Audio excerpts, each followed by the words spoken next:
عصير، عصير فيتامينات، عصير الطاقة، عبارة عن برتقانة، تفاح اخضر، تفاحة واحد، تفاحة واحدة، حزمة جرجير، واحد بقدونس، واحد خيار، وهتدوقي احلى جويس جميل جدا زي ما حضراتكم شايفين، تحفة.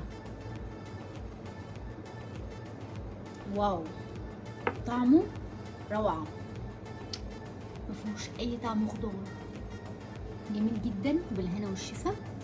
احلى عصير بيخسس، بينزل المية اللي في الجسم، مليان فيتامينات ومعادن كتير جدا.